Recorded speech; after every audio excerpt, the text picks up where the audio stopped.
கிறிஸ்து இயேசுவில் பிரியமான சகோதர சகோதரிகளை, புனித சூசையப்பர் ஆலய 8ஆம் திருவிழாவின் கொண்டாடுகின்ற இந்த நல்ல தருணத்திலே உங்கள் அனைவருக்கும் திருவிழா நல்வாழ்த்துக்களை தெரிவித்துக் கொள்வதிலே பெருமகிழ்ச்சி அடைகின்றேன்.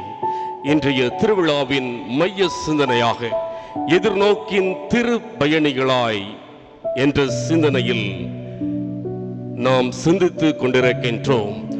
ஆண்டவர் திருமகளான பெண்ணினத்திற்கு பொன் சிறகு உள்ளவர்களாக அவர் எப்படி பெண்ணை பார்த்தார் என்றால், பொன் சிறகு உள்ளவராக பார்க்கின்றார். வெள்ளியினால் அலங்கரிக்கப்பட்ட சிறகுகளால் நம்மை பார்க்கின்றார்.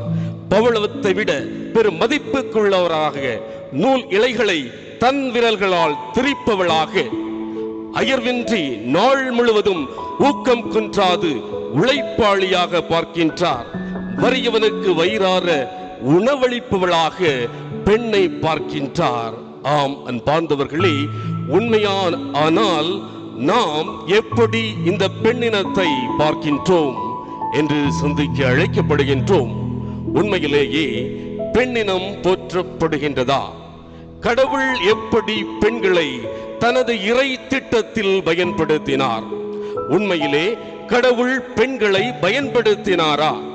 இயேசுவின் காலத்தில் பெண்கள் பயன்படுத்தப்பட்டார்களா என்ற கேள்வியானது நம் மனதில் எழுவது இயல்பு. ஏனென்றால் பெண்கள் என்றாலே வீட்டு வேலை செய்கிறவர்கள் என்ற எண்ணம் தான் மனிதர்களின் மனதிலே ஓடும். ஆனால் ஆண்டவர் பெண்களை பயன்படுத்திய விதம், இயேசு பெண்களை பயன்படுத்திய விதம், கடவுள் பெண்மையை போற்ற கடவுள் எப்படிப்பட்ட பணியை மேற்கொண்டார் என்பதை நாம் இன்றைய நாளிலே சிந்திக்க அழைக்கப்படுகின்றோம். அன்பார்ந்தவர்களே, திருவிவிலியத்தை திறந்தாலே முதலில் நம்முடைய மனதுக்கு வருவது எதுவென்றால், பெண்கள் செய்த தவறுகள், மேலும் அவர்கள் செய்த தீச்செயல்கள்.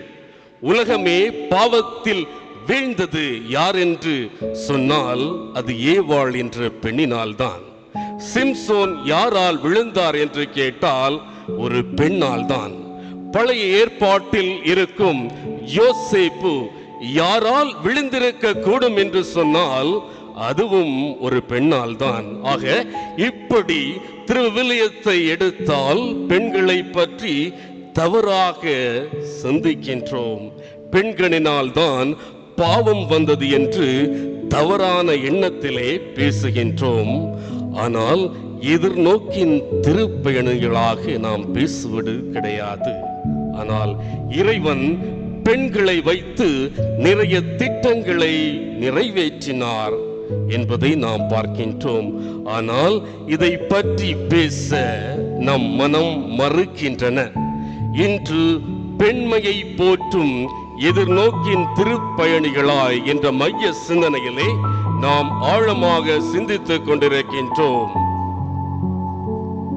உலகத்தை விழவைக்க அழகை பெண்களை தன்வசமாக்குகின்றான். உலகத்தை அழிக்க பயன்படுத்துகின்றான். ஆனால் ஆண்டவர் பெண்களை வைத்து இந்த உலகத்தை கட்டி எழுப்ப பயன்படுத்தினார். இயேசு செய்த புதுமைகள் 37. இந்த 37 புதுமைக்கும் பெண்களுக்கும் என்ன சம்பந்தம் என்றால், இந்த 37 புதுமையில் இந்த 10 புதுமைகள் பெண்களுக்கு மட்டுமே செய்கின்றார். முதல் புதுமை, கானா ஒரு திருமணத்தில் தண்ணீரை திராட்சை ரசமாக மாற்றுகின்றார். அவர் சொல்கின்றார், எனது நேரம் இன்னும் வரவில்லை என்று சொல்வதன் மூலம் அவர் தன் விருப்பத்தில் அந்த புதுமையை செய்யவில்லை. ஆனால் அம்மாவின் மூலம், தாயின் மூலம் இந்த புதுமையை செய்கின்றார். மரியாள் தூண்டுகோலாக இருக்கின்றார். ஆக இயேசுவிடமிருந்து வல்லமை வெளிப்பட ஒரு பெண் காரணமாக இருக்கிறார். இன்று பெண்கள் பல வழிகளிலே நல்ல சிந்தனையோடு வாழ வழிகாட்டுகின்றார்கள். நல்ல கருத்தை பிறருக்கு கொடுக்கின்றார்கள். நல்ல வளர்ச்சியை கொடுக்கின்றார்கள். குடும்பம் உருவாக, சமுதாயம் உருவாக, பிள்ளைகள் உருவாக ஒரு பெண் காரணமாக இருக்கின்றார் என்ற செய்தியை யோவான் அதிகாரம் 2 வசனம் 1 முதல் 11 நமக்கு அழகாக படம் பிடித்து காட்டுகின்றது. இரண்டாவது, பேதுருவின் மாமியாரை இயேசு சுகமாக்குகின்றார். இயேசு பேதுருவின் மாமியாரை தொட்டவுடன் சுகமடைந்து எழுந்து இயேசுவுக்கு பணிவிடை செய்தார்கள் என்று வாசிக்கின்றோம். இன்று பல பெண்கள் இன்று சோர்வடைவது பிறர் தட்டி கொடுக்காமல் வாழ்வதால் தான், அவர்களின் திறமையை கண்டுகொள்ளாமல் இருக்கிறதனால் தான். ஆனால் இயேசு பேதுருவின் மாமியாரை தொட்டு குணமளிக்கின்றார். இதில் ஒரு பெண்ணை தனிப்பட்ட விதமாக எடுத்துக் கொள்ளலாம். பெண்ணிற்கு மரியாதை கொடுக்கும் போதும் அவர்களின் உணர்வுகளை மதிக்கும் போதும் பெண் தொடர்ந்து சாதனை புரிவாள் என்ற செய்தியை என்று இயேசு நமக்கு கொடுக்கின்றார். மூன்றாவதாக, ஒரு விதவையின் மகனை குணமளிக்கின்றார். யாருக்காக இவற்றையெல்லாம் செய்தார் என்றால், விதவை என்னும் பெண்ணுக்காக செய்தார். இயேசு அந்த விதவையின் கண்ணீரை பார்க்கின்றார், வேதனையை பார்க்கின்றார். அதனால் இயேசு பாடையை தொட்டு விதவை பெண்மணி மகனை திருப்பி கொடுக்கின்றார். ஆக விதவை பெண்ணின் உள்ளம் போல் இன்று பெண்களின் உள்ளங்கள் இருக்கின்றன. இப்படிப்பட்ட உள்ளங்களுக்கு கண்ணீரை துடைப்பவர்களாக நாம் இருக்கின்றோமா? கண்ணீரை கொடுப்பவர்களாக இருக்கின்றோமா? பெண்மையை போற்றுபவர்களாக இருக்கின்றோமா? அல்லது பெண்மையை தூற்றுபவர்களாக இருக்கின்றோமா என்ற சிந்தனையை இன்று கொடுக்கின்றது. நான்காவது, இயேசு 12 வருடமாக இரத்தப்போக்கினால் அவதியுற்ற பெண்ணிற்கு குணமளிக்கிறார். இந்த பெண் இயேசுவின் மீது கொண்ட வைராக்கியத்தால் அவள் குணமடைவதை நாம் பார்க்கின்றோம். பெண்ணின் வைராக்கியம் இன்று பல சாதனைகள் படைக்கின்றது. பெண்ணின் வைராக்கியம் துன்பத்திலிருந்து மீட்க வழிகோலுகின்றது. இந்த 12 வருடம் அவள் எவ்வளவு கஷ்டப்பட்டு கொண்டிருப்பாள், வலியால் துடித்திருக்கலாம். ஆனால் இயேசுவின் ஆடையின் விளிம்பை தொட்டாலே போதும் என்ற நம்பிக்கையில் அவள் வருவதை நாம் பார்க்கின்றோம். இன்று பெண்கள் நட்சத்திரமாக இருக்கின்றார்கள். ஆடை என்னும் விளிம்பான லட்சியத்தை நம்பிக்கையினால் வெல்கிறார்கள் என்பதை நாம் அறிவோம். பாகிஸ்தான் இரும்பு பெண்மணி என போற்றப்படும் முனிபா மசாரி தன் வாழ்வில் உடல் அளவில் எல்லாவற்றையும் இழந்தாலும் வைராக்கியத்தோடு வாழ்ந்து பல உள்ளங்களை தன்னுடைய பேச்சால் கவர்ந்தவர். அதே போல நம்முடைய வாழ்வும் இருந்திட வேண்டும் என்று நம் ஆண்டவராகிய இயேசு கிறிஸ்து இன்று நமக்கு ஒரு அற்புதமான செய்தியை கொடுக்கின்றார்.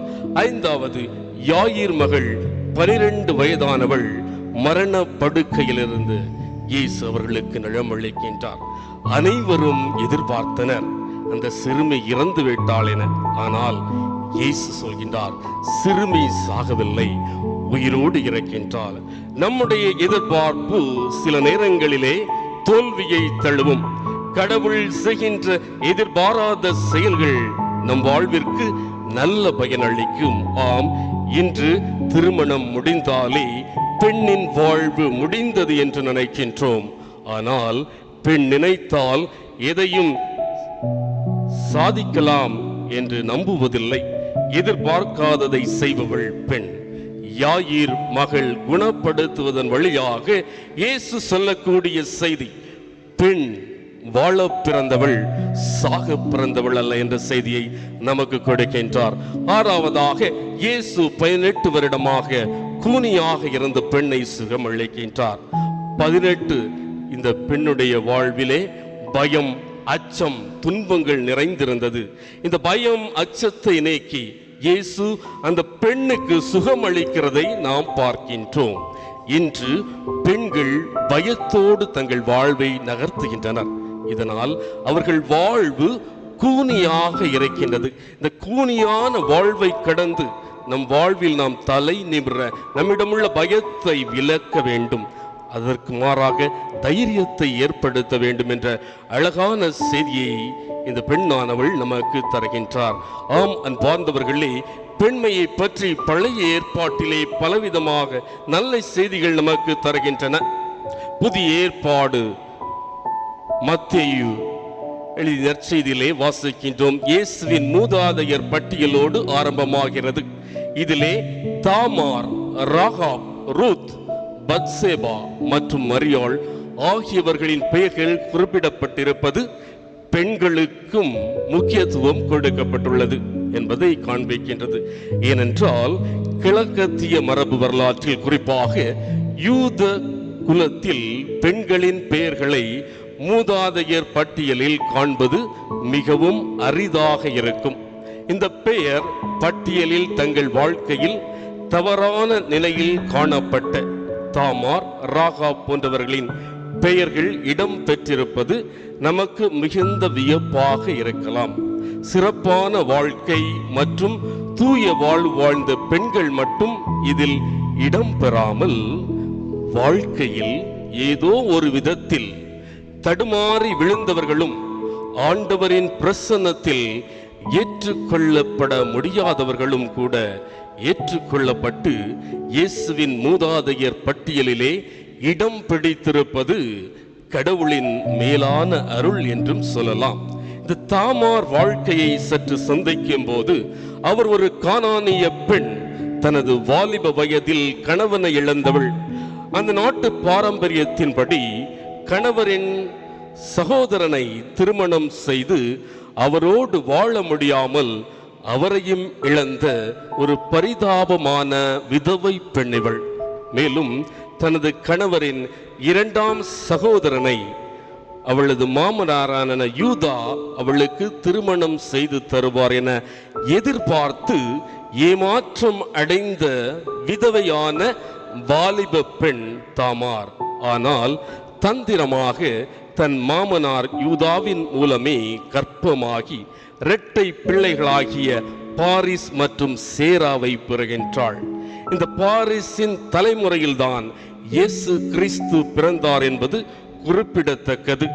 சமூகத்தால் அங்கீகரிக்கப்பட்ட குடும்ப உறவிற்கு எதிராக செயல்பட்ட தாமாரின் இச்செயல் கடவுளின் கட்டளை மீறிய மிக பெரிய பாவ செயல். ஆனால் இறைவன் தன் திட்டத்தை நிறைவேற்ற மனித குறைகளையும் தாண்டி செயல்படுகின்றார் என்பது தாமார் ஒரு சிறந்த எடுத்துக்காட்டு. தீமையை இறைவன் நன்மையாக மாற்றி தனது மாட்சியை வெளிப்படுத்துகிறார் என்பதற்கு இது ஒரு சிறந்த எடுத்துக்காட்டு. புற இனத்தாலும் வாழ்வில் தவறு இழைத்தவளும் ஆன தாமார் மூலம் மெசியாவின் முன்னோரான தாவீதை தோன்ற செய்தார். இந்த பாவியான தாமோருக்கும் இறைவனின் கண்களிலே ஆசீர் கிடைக்கிறது என்பதை நாம் பார்க்கலாம். இந்த தாமார் இறைவனால் தேர்ந்தெடுக்கப்பட்டது தகுதியில்லாத நபரின் மேல் இறைவன் காட்டும் ஒரு இரக்கத்தின் வெளிப்பாடு. தன் வாழ்க்கையில் தவறு இழைத்த யூதா மற்றும் தாமார் மூலம் மெசியா தோன்றியதும் இது வியக்கத்தக்க ஆசீரே. இன்றும் பாவிகளாகிய நமக்கும் புது வாழ்வு கொடுத்திருப்பது இறைவனின் ஒரு இரக்க செயலை என்பதை நாம் உணர வேண்டும். இரண்டாவதாக ராகாப் ஒரு கானானிய பெண். இஸ்ராயேலின் கடவுளின் மகத்தான செயல்களை, குறிப்பாக இஸ்ராயேல் சிவந்த கடலை கடந்த மிக பெரிய அற்புத செயலை கேள்விப்பட்டு அவரை முழு மனதுடன் விசுவசித்தவர். விலை மதுவாக இருந்த அவள் கொண்ட விசுவாசத்தால் இஸ்ராயேலின் கடவுள் மீது நம்பிக்கை உள்ளவளாக இருப்பது வியக்கத்தக்கது. இஸ்ராயேலின் உளவுக்காரர் இருவரை தன் வீட்டில் ஏற்றுக்கொண்டு அவர்களை உபசரித்து அவர்களை பாதுகாத்து பத்திரமாக திருப்பி அனுப்பியவள். எல்லாவற்றிற்கும் மேலாக ஆண்டவர் எரிகோ பட்டணத்தை இஸ்ராயேலின் கையில் நிச்சயமாக கொடுப்பார் என்பதை அவள் நன்கு அறிந்திருந்தாள். அந்த எரிகோ பட்டணம் அழிக்கப்படும் போதும் தானும் தன் குடும்பமும் பாதுகாக்கப்பட சிவப்பு நிற கயிற்றை அடையாளமாக தன் வீட்டின் ஜன்னலில் கட்டி நான் காப்பாற்றப்படுவேன் என்று நம்பிக்கையுடன் இருந்தாள். அதே போலவே எரிகோ கோட்டை இடிந்து விழுந்தது. இஸ்ராயேலர் எரிகோ மக்களை கொன்று குவித்த போது ராகாப் அழிவை காணாது இறைவனின் கரத்தினால் பாதுகாக்கப்பட்டாள். பின்பு இஸ்ராயேலரோடு சேர்ந்து வாழ்ந்து அங்கிருந்த சல்மோனை திருமணம் செய்து தன் இல்லற வாழ்க்கையை நடத்தி வந்தாள். அவ்வண்ணமே இன்று மனம் திருந்தி தங்கள் பாவங்களை ராகாபின் சிவப்பு கயிற்றுக்கு அர்த்தமான இயேசு கிறிஸ்துவின் இரத்தத்தினால் கழுவிக்கொண்ட எவரையும் இயேசு ஏற்றுக்கொள்ளார் என்பதற்கும் யூதரல்லாத பிற இனத்தவருக்கும் கிறிஸ்துவின் சன்னதியில் உரிமை உண்டு என்பதற்கும் ராகாப் ஒரு சிறந்த எடுத்துக்காட்டு. அடுத்ததாக ரூத் ஒரு மகாவிய பெண். இவரும் கணவனை இழந்த விதவை. தன் மாமியார் நகோமி மூலம் இஸ்ராயேலில் இறைவனாகிய கடவுளை நம்பினாள். தன் மோவாபிய குடும்பத்தாரின் தெய்வங்களை விட்டுவிட்டு இஸ்ராயேலின் கடவுளை தன் இறைவனாக ஏற்றுக்கொண்டாள்.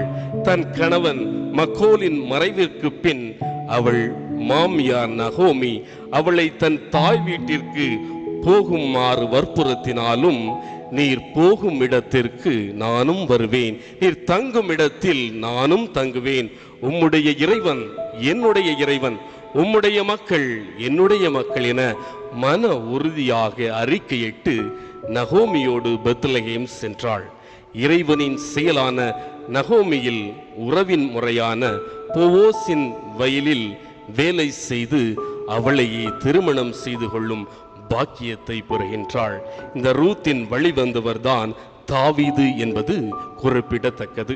புறவினத்தார் மோவாபிய பெண்ணான ரூத்து மெசியாவின் வம்ச வரலாற்றில் இடம்பெறும் பாக்கியத்தை பெறுகின்றாள்.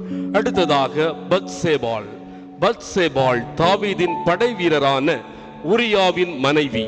ஆனால் தாவீது அரசர் அழைத்ததும் தன் கணவனுக்கு தெரியாது தாவீதின் பாவத்திற்கு இணங்கியவள். அவளது கணவன் உரியா தாவீதின் தந்திரத்தினால் கொலை செய்யப்பட்டதால் விதவை ஆனாள். தாவீதுடன் உறவு கொண்டதால் பெற்ற பிள்ளையை இழந்தாள். அதன் பின் சாலமோனை பெற்றாள். இந்த சாலமோனை அடுத்த அரசர் ஆக்குவதற்கு தாவீது அரசரிடம் வாக்குறுதியை பெற்றிருந்தார். பத்சேபாள் தாவீதுடன் இணைந்து கணவனாகிய உரியாவிற்கு விரோதமாக செய்த தவறான தாம்பத்திய உறவை இரக்கத்தில் கடவுள் மன்னித்து பத்சேபாளுக்கும் ஆண்டவராகிய இயேசு கிறிஸ்துவின் வம்ச வரலாற்றிலே தனி இடத்தை கொடுத்தார். இறைவனின் எல்லையற்ற மன்னிக்கும் பண்பை மனிதர்களாகிய நாம் புரிந்திட வகை செய்தார். அடுத்ததாக அன்னை மரியாள் இஸ்ராயேலை சேர்ந்த கலிலேயா தேசத்தில் உள்ள நாசரேத்து என்னும் ஊரில் கிராமத்தில் வசித்து வந்தவள். மிக சாதாரணமான குடும்பத்தை சேர்ந்த ஒரு ஏழை பெண். நாசரேத்து ரோமை படை வீரர்களுக்கும் வியாபாரிகளுக்கும் பயணம் செய்யும் நெடுஞ்சாலைக்கு அருகில் இருந்ததால் அங்கு அநேக கேளிக்கை விடிகள் இருந்தன. அங்கே விபச்சாரமும் வேசித்தனமும் பரவலாக இருந்தன. இப்படிப்பட்ட இடத்தில் மரியாள் வாழ்ந்து வந்தாலும் தூய்மையாக கன்னியாக வாழ்ந்தாள். இஸ்ராயேல் குலத்தில் எத்தனையோ கன்னியர்கள் இருந்தாலும் மரியாள் கடவுளால் தேர்ந்து கொள்ளப்பட்டு இயேசுவை சுமத்தெடுக்கும் கொடையை பெற்றிருந்தார். மரியா ஒரு யூத குலத்தை சேர்ந்தவள். தாவீதின் வம்சத்தில் பிறந்தவள். தச்சு வேலை செய்த யோசேப்பை திருமணம் செய்ய நியமிக்கப்பட்டவள். யோசேப்புக்கு நியமிக்கப்பட்ட பின் தான் கபிரியேல் என்ற வானதூதர் மரியாளுக்கு தோன்றி மெசியாவாகிய இயேசு உன்னில் பிறப்பார் என்ற செய்தி அறிவிக்கப்பட்டது.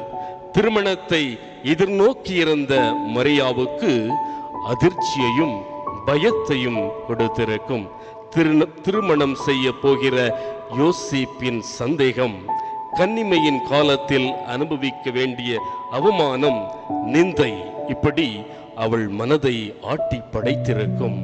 அதனால்தான் கபிரியேல் தூதரிடம் இது எப்படி நிகழும், நான் கணவனை அறியேனே என்று நியாயமான கேள்வியை கேட்கின்றார். ஆனால் கபிரியேல் ஒரு புதிய செய்தியை கொடுக்கின்றார். தூய ஆவி உன்மேல் வரும் என்றும் ஒன்றுமில்லை என்றும் சொல்கின்றார். ஆனால் மரியா தன் உள்ளத்தில் கலங்கி இருந்தாலும் இறைவனின் திட்டத்தை தன் மூலமாக செயலாற்றப் போகிறார் என்று தெரிந்து, இதோ நான் ஆண்டவரின் அடிமை, உமது சொற்படியே எனக்கு ஆகட்டும், இறைவனின் மீட்பு திட்டத்தில் தனியிடம் கொடுக்கின்றாள்.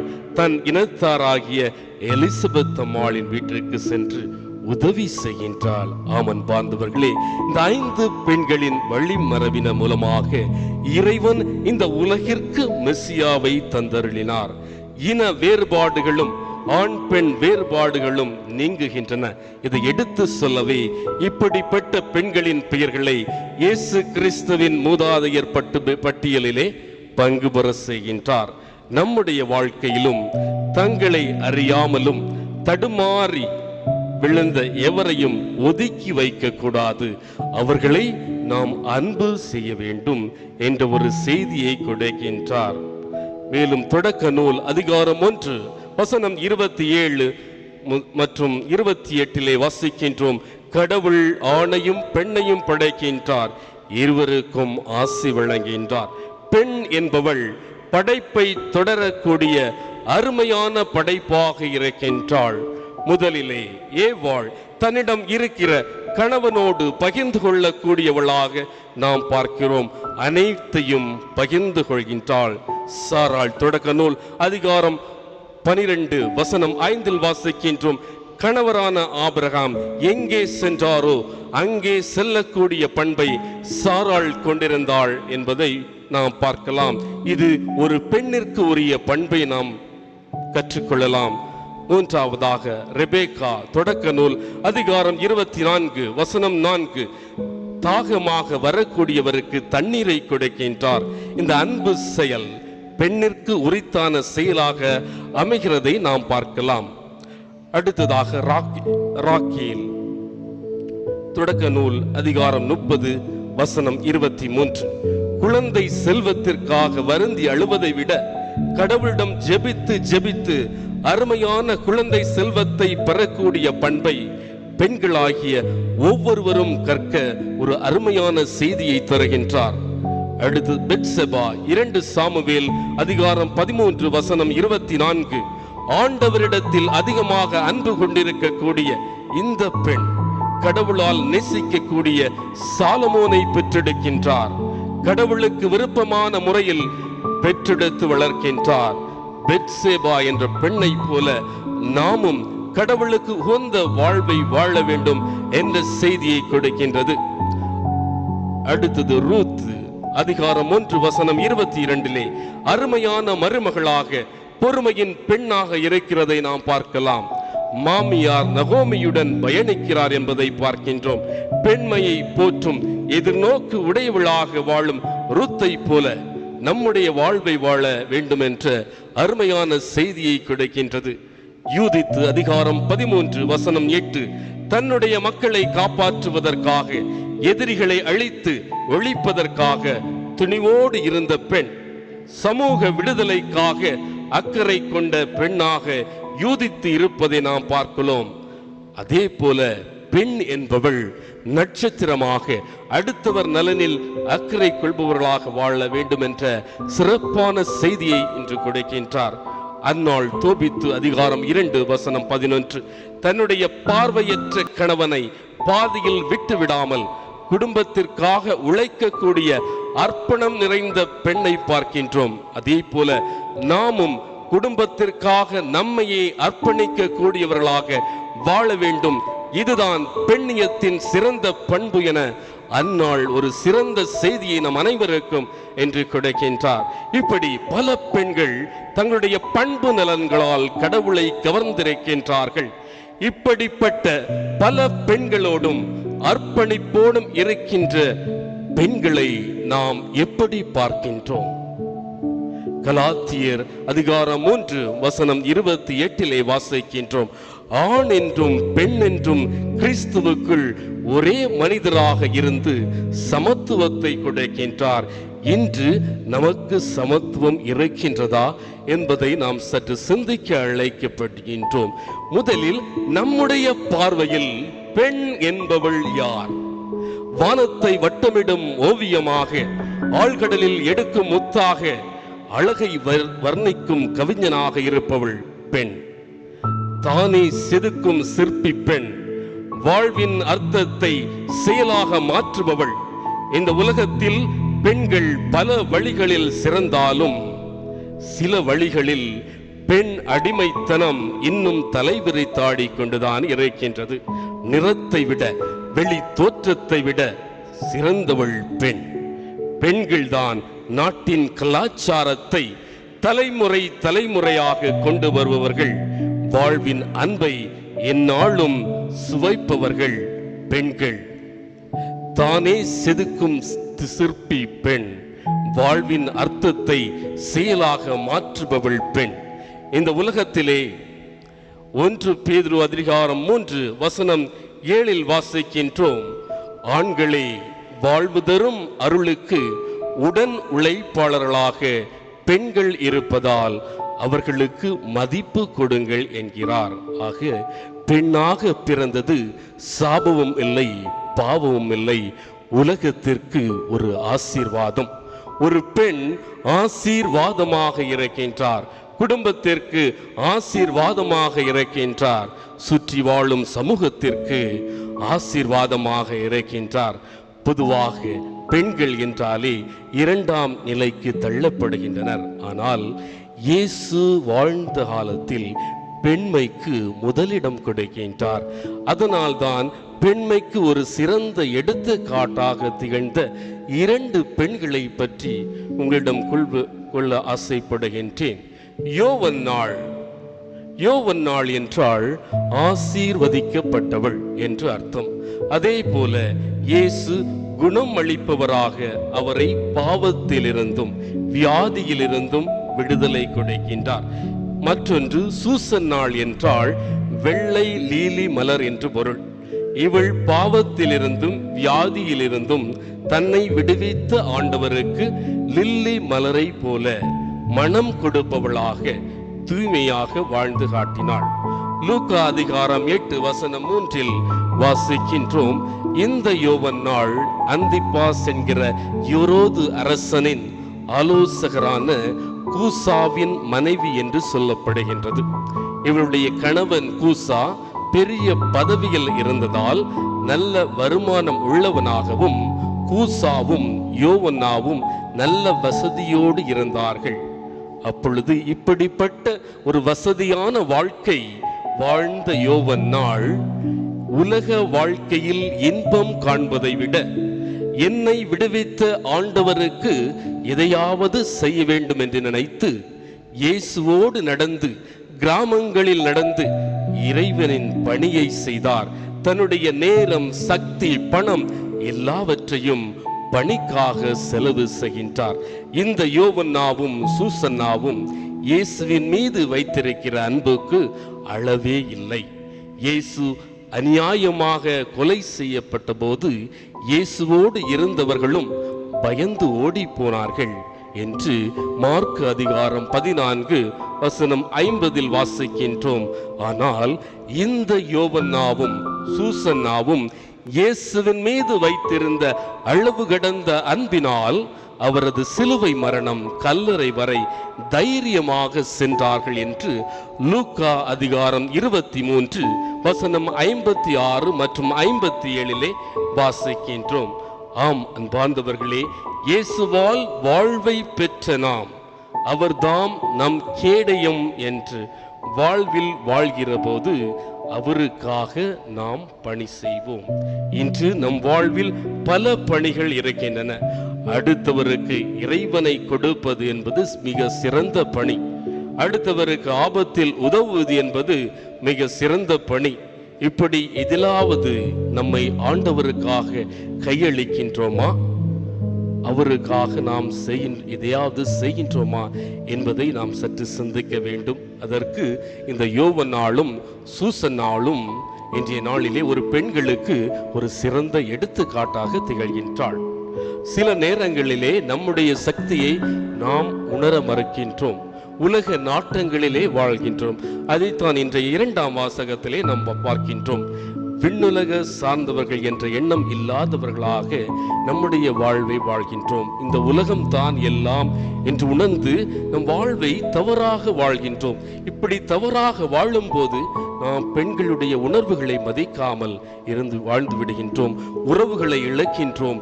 நல்ல சிந்தனைகளை பெற நம்முடைய மனது தயங்குகின்றது. இப்படி நாம் வாழும்போது நம்மில் எரியும் தீ எப்படி சுடர்விடும்? ஒரு மரத்திற்கு முக்கியமானது ஆணிவேர். அந்த ஆணிவேரை பொறுத்துதான் அந்த மரம் வலிமையாக இருக்கிறதா அல்லது வலிமை குறைந்ததாக இருக்கிறதா என்று சொல்வோம். அதே நேரத்திலே அந்த மரம் வலிமை உள்ளதாக இருந்தால் எந்த புயல் வந்தாலும் அது எதிர்த்து நிற்கும். அதே போல நம்முடைய வாழ்வில் பற்றி எரிய வேண்டியது அன்பு. அந்த அன்பை நாம் பிறருக்கு கொடுக்கும் போதும் நம்முடைய வாழ்வு ஒளியாக மாறும். எத்தனை சோதனைகள் வந்தாலும், மலை போல துன்பங்கள் வந்தாலும் நாம் அந்த அன்பிலால் வெல்வோம். இயேசு நம் வாழ்வில் அன்பை பற்ற வைக்கின்றார். ஆம் அன்பார்ந்தவர்களே, நம்முடைய வாழ்வில் எப்படிப்பட்ட தீயானது எரிகின்றது? பணம் என்னும் தீயா அல்லது பதவி என்னும் தீயா? இந்த தீ இருந்தால் சீக்கிரமே நம்மில் அணைந்துவிடும். அன்பு என்னும் தீயை நம் வாழ்வில் கொண்டு பெண்ணினத்திற்கு மதிப்பு கொடுக்க வேண்டும். பெண் இன விடுதலை செயல்பாட்டாளரான ஷெல்லி என்கிற இங்கிலாந்து நாட்டவர் சொல்கின்றார், ஒரு பெண் அடிமையாக இருக்கும் போது ஆண் எப்படி விடுதலை பெற்றவராக உணர முடியும்?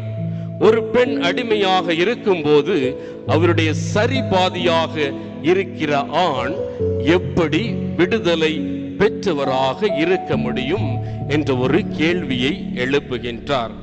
ஆம் அன்பார்ந்தவர்களே, பெண்கள் பிறந்தவுடன் தந்தைக்கு, அதன் பிறகு உடன் பிறந்த சகோதரருக்கு, திருமணம் ஆன பிறகு கணவனுக்கு, மீண்டும் தன்னுடைய பிள்ளைக்கு, அதன் பிறகு தன்னுடைய பேர பிள்ளைக்கு என்று சொல்லி அடிமைகளாக வாழ்வதிலே அவர்கள் மகிழ்ச்சி அடைவார்கள். எப்பொழுதுமே பெண்கள் எப்பொழுதுமே மதிப்புக்குரியவர்கள் என்றோ அவர்களை பாராட்ட வேண்டும் என்றோ நம்முடைய சமுதாயம் எப்போதுமே விரும்புவது கிடையாது. பார்த்தோமே என்றால் அதிலே என்ன அர்த்தம் இருக்கும்? எதற்காக இவர்களை பாராட்டுகின்றார்கள்? என்ன காரணம் இருக்கும் என்ற காரணங்களை தேடும் சமுதாயமாக இன்றைய சமுதாயம் இருக்கின்றன. அவருடைய மனநிலை முற்றிலுமாக ஒரு மாறுபட்ட மனநிலையாக பெண்களை பற்றி இருக்கிறதை நம்மால் உணர முடிகிறது. இன்றைக்கு சமூகத்தில் பெண்களை சமமானவர்களா என்று பார்க்க நம்முடைய மனநிலை இயங்குகின்றது. எவ்வளவுதான் நூற்றாண்டுகளை நாம் கடந்தாலும், எவ்வளவுதான் வளர்ச்சிகளை நாம் பெற்றாலும், பெண்களை பார்க்கிற போது ஒரு விதமான பொருளாகத்தான் இன்றைய காலகட்டத்திலே நாம் பார்க்கின்றோம். அண்மையிலே ஒரு நிகழ்ச்சி நடந்தது. தமிழா ஒளிபரப்பான ஒரு நிகழ்ச்சி நடந்தது. அதிலே பெண்கள் ஏன் மேக்கப் போடுவதற்கு அதிக நேரம் செலவழிக்கின்றார்கள் என்பதை பற்றி ஒரு விவாதம் நடந்தது. அந்த விவாதத்திலே கணவன் மற்றும் மனைவி கலந்து கொள்கின்றார்கள். ஏன் இதற்கு பெண்கள் முக்கியத்துவம் கொடுக்கின்றார்கள்? அதாவது மாதத்திலே 15,000, 20,000, 1,00,000 செலவழித்து ஏன் இவர்கள் மேக்கப் போடுறாங்க அப்படின்னு சொல்லி ஒரு கேள்வியானது அந்த கருத்தரங்கிலே கேட்கப்பட்டது. உடனே பல கருத்துக்களை பகிர்ந்து கொண்டார்கள். அதிலே ஒருவர் சொன்னார், எனக்கு மேக்கப் பண்ணினாதான் எனக்கு ஒரு விதமான தன் மதிப்பு உண்டாகின்றது, என்னையே மதிக்கக்கூடிய நிலை உருவாகிறது. நான் ஒரு ஐடி கம்பெனில வேலை பார்க்கிறேன். அங்க இருக்கக்கூடிய எல்லாரும் நான் மேக்கப் இல்லாம போனா என்னை மதிக்க மாட்டார்கள், என்னை மனுஷியா பார்க்க மாட்டார்கள். எனவே அந்த சூழலுக்கு என்னை தகுதிப்படுத்திக் கொள்வதற்கு மேக்கப் சாதனம் எனக்கு ஒரு உதவியாக இருக்கிறது, அதற்காக நான் இதை செலவழிக்கிறேன் என்று சொன்னார். இப்படி ஒவ்வொருவரும் தங்கள் கருத்தை பகிர்ந்து கொண்டார்கள். ஆக பெண்கள் அதிக அளவில் தங்களை மகிழ்ச்சிப்படுத்திக் கொள்வதற்கு இதைத்தான் செய்ய முடிகின்றது. ஆம் அன்பார்ந்தவர்களே, நம்முடைய வாழ்வை சற்று சிந்திக்க அழைக்கப்படுகின்றோம். இப்படிப்பட்ட ஒரு கடிவாளத்தோடு தான் பெண்கள் இருக்க வேண்டும். இப்படித்தான் வாழ வேண்டும் என்று சொல்கிற மனநிலை இன்றைக்கு மட்டுமல்ல, முன்பே இருந்தது. ஏன், விவிலியத்திலும் கூட இருந்தது. அப்படிப்பட்ட சமூகத்தில் ஆபிரகாம் மனைவி சாரா இருந்தார். அப்படிப்பட்ட சமூகத்தில் தான் தனிப்பட்ட முடிவுகளை எடுக்கக்கூடிய எஸ்தர் அரசு இருந்தார். இதையெல்லாம் கடவுளை பெற்று தரக்கூடிய அன்னை மரியாளை நாம் பார்க்கின்றோம். இப்படிப்பட்ட சூழ்நிலையில் மாற்று சிந்தனைகளை கொடுக்கக்கூடிய பெண்களை சந்திக்கின்றோம். இறைவனோடு இணைந்து பயணித்ததை நாம் பார்க்கின்றோம். ஆக ஒவ்வொரு யூதரும் வேண்டும் போது என்ன வேண்டுமாம் என்றால், ஒரு பெண்ணாக என்னை படைக்காததற்காக நான் உனக்கு நன்றி சொல்கிறேன் என்று ஜெபம் சொல்வார்கள். அப்படிப்பட்ட சமுதாயத்தில் இப்படிப்பட்ட மாற்றங்களை கொண்டு வந்த பெண்களை நாம் பார்க்கின்றோம். நாம் வாழ்கின்ற சமுதாயத்தில் விடுதலை பெற வேண்டும் என்று சொன்னால் நாம் விடுதலை உடையவர்களாக மாற வேண்டும். நம் மனதில் விடுதலை உடையவர்களாக மாற வேண்டும். ஆண்களாகிய நாம் பெண்களுக்கு மரியாதை கொடுக்க வேண்டும். ஆம் அன்பார்ந்தவர்களே, அழகாக சொல்வார், மரம் சும்மா இருந்தாலும் காற்று அதை சும்மாக இருக்க விடுவதில்லை. எனவே மாற்றங்கள் வந்து கொண்டுதான் இருக்கும், வளர்ச்சி வந்து கொண்டுதான் இருக்கும். இலையுதிர் காலம் வந்தால் தான் வசந்த காலம் வரும். அப்போது இலைகள் உதிர்கிற போது தான் துளிர் கொழிந்து விட்டு வளரும், கனிகளை கொடுக்க முடியும். நம்முடைய வாழ்வு வசந்த காலமாக மாற பெண்மையை போற்றும் எதிர்நோக்கின் திருப்பயணிகளாக நம் வாழ்வை தேடுவோம். நம் வாழ்வு வளர்ச்சி மிகுந்த பாதையில் சென்றிட தொடர்ந்து பயணிப்போம். பெண்மையை போற்றுவோம். ஆமென்.